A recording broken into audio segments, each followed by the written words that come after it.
इस्लामाबाद में स्पीकर अयाज सादिक जी सदारत हेठ पार्लियामेंटी पार्टियुनि जे अॻवाननि जो इजलास थियो। क़ौमी असेंबली में मुखालिफ धुर जे अॻवान खुर्शीद शाह, शाह महमूद कुरैशी, कानून वारे वज़ीर ज़ाहिद हामिद, महमूद खान अचकज़ई, आफ़ताब शेरपाव, अकरम दुरानी समेत ॿियनि अॻवाननि इजलास में शिरकत कई। इजलास दौरान इलेक्शन कमीशन जे सेक्रेटरी बाबर याकूब पार्लियामेंटी अॻवाननि खे नयनि तकबंदियुनि बाबति आगाही ॾिनी। इजलास खां पोइ मीडिया खे ब्रीफिंग ॾींदे अयाज सादिक चयो त नयनि तकबंदियुनि बाबति बिल ख़मीस ॾियारे क़ौमी असेंबली में पेश करण ते इतफ़ाक़ कयो वियो आहे। हुन चयो त नयूं तकबंदियूं आदमशुमारी जे नतीजनि मूजिबि कयूं वेंदियूं, जंहिं ते समूरियूं पार्टियूं मुतफ़िक़ आहिनि। संदसि चवणु हो त तकबंदियुनि बाबति बिल जो ड्राफ्ट तयारु कयो वियो आहे। 7,80,000 जी आबादी ते हिकु क़ौमी असेंबली जी सीट वधंदी। अयाज सादिक चयो त फाटा ऐं सिंध जी सीटुनि में का तब्दीली नाहे कई वई, पर केपी जूं 5 ऐं बलोचिस्तान जूं 3 सीटूं वधंदियूं। संदसि चवणु त इस्लामाबाद जी क़ौमी असेंबली जी 1 सीट वधंदी ऐं पंजाब जी क़ौमी असेंबली जूं 9 सीटूं घटि थींदियूं। ये पॉपुलेशन से नॉर्थ से शुरू करेंगे, जो पहली सीट है वहां से पॉपुलेशन पूरी करते जाएंगे। तकरीबन 7,80,000 की आबादी पे 1 सीट होगी। 4 जनरल सीट्स और 1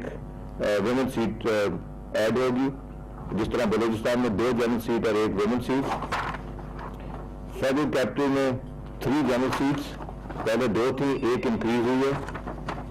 पंजाब में 141 general seats, 33 women seats, 174 total seats हैं।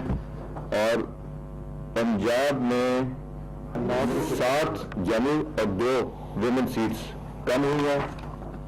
सिंध में 61 जनरल सीट्स, 14 वुमेन और 75 टोटल हो गया, इसमें कोई चेंज नहीं है। फाटा में 12 सीटें थीं और वो 12 ही रहेंगी। अयाज सादिक जो चवणो त तकबंदियुनि ते इलेक्शन कमीशन पंहिंजो कमु शुरू कंदो। तकबंदियूं आदमशुमारी मूजिबि कयूं वेंदियूं, इन ते समूरी पार्टियूं मुतफ़िक़ आहिनि।